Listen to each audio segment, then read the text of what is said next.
যেটা নিয়ে আজকে আমরা আলোচনা করছি, জাতীয় নিরাপত্তা স্বার্থে জাতীয় ঐক্য। আমি প্রথমে একটা জিনিস বলে নিই, আমার কাছে যেটা প্রতীয়মান, আমার যেটা মনে হয়েছে আজকের আমাদের ডিসকাশনের বিষয়টা হলো আমাদের এক্সটার্নাল ডিফেন্স। কারণ নিরাপত্তার মধ্যে অনেক কিছু আমরা ফেলতে পারি, কিন্তু যদি আমরা এক্সটার্নাল ডিফেন্স নিয়ে কথা বলি তাহলে আলোচনার মাত্রা একদিকে হবে, যদি অন্য কিছু নিয়ে কথা বলি তাহলে মাত্রা আরেক দিকে হবে।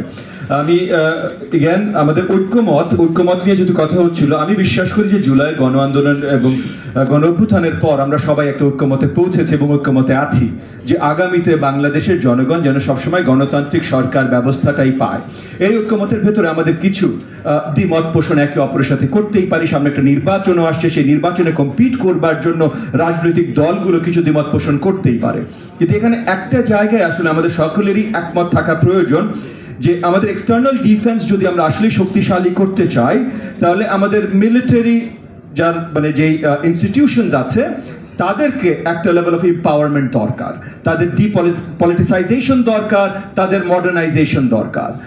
যতখানি আমার কাছে এগেন বলে নিচ্ছি প্রতীয়মান, আপনার মিলিটারি সায়েন্স একটা এক্সক্লুসিভ সায়েন্স। আপনি বাইরে থেকে বললে হবে না, রাজনৈতিক দলগুলো ঠিক করে দেবে বা তারা একটা প্ল্যাটফর্ম তৈরি করে আলোচনা করে দেবে মিলিটারি স্ট্র্যাটেজি কি হবে, তাদের এই এক্সপার্টিসটাই নাই। আমরা যেমন কোন রোগীর ব্রেন সার্জারি করতে যাব না, তেমন একই মিলিটারি স্ট্র্যাটেজি আমরা তৈরি করতে যাব না। মিলিটারি স্ট্র্যাটেজি তারা এইটার স্পেশালিস্ট, তারাই করবে।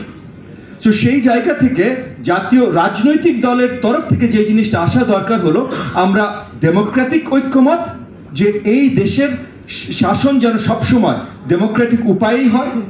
আমাদের যদি মডার্নাইজ করতে আমাদের মিলিটারিকে যদি এম্পাওয়ার করতে হয়, তাহলে আমাদের ইকোনমিক এম্পাওয়ারমেন্টটা দরকার।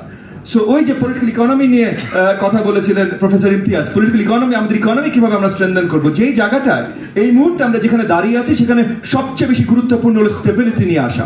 স্টেবিলিটি যদি আমরা না নিয়ে আসতে পারি, আমাদের ইকোনমির এখন যে অবস্থা আছে, এই economy is the base of everything. So এই বেসটা যখনই দুর্বল হবে, তখন এর উপরে দাঁড়ানো সবকিছুই দুর্বল হবে। আমাদের মিলিটারিকে এম্পাওয়ার করতে হলে এই কাজগুলো করতে হবে।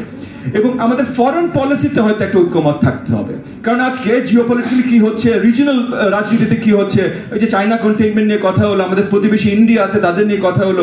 এই জায়গায় ফরেন পলিসিতে আমাদের ঐক্যমত আসতে হবে, আমাদের ডেমোক্রেটিক গভর্নেন্সে ঐক্যমত আসতে হবে, ইকোনমিক পলিসিতে ঐক্যমত আসতে হবে, এবং মিলিটারি সায়েন্সেস, এটা মিলিটারি স্পেশালিস্টদের কাছে ছেড়ে দিতে হবে যে তারা কিভাবে দেশের এক্সটার্নাল ডিফেন্স ভালোভাবে দেখাশোনা করবেন। এবং এখানে অবভিয়াসলি মিয়ানমার, আমাদের বর্ডার ইস্যুজ আছে, ভারতের সাথে বর্ডার ইস্যুজ আছে, বে অফ বেঙ্গল আছে, আজকে ইরান বলেন আর ইউক্রেন বলেন, যে যুদ্ধের দিকেই তাকান, আপনার আকাশ যদি আপনি একবার সিকিউর করতে না পারেন, তাহলে অন্য কোনো সিকিউরিটি কোনো বেশি দাম নেই, এটা আমরা দেখেছি। আমাদের অ্যান্টি এসপেনাজের কাজ করতে হবে, এগুলো সব মিলিটারি সায়েন্সেস। আমি মনে করি আমার জায়গা থেকে যে এগুলো আমরা মিলিটারি স্পেশালিস্টদের উপরে ছেড়ে দিই, আমরা ঐক্যমত নিয়ে কাজ করি আমাদের ডেমোক্রেসি, ফরেন পলিসি, ইকোনমি। আপনাদের সকলকে অসংখ্য ধন্যবাদ।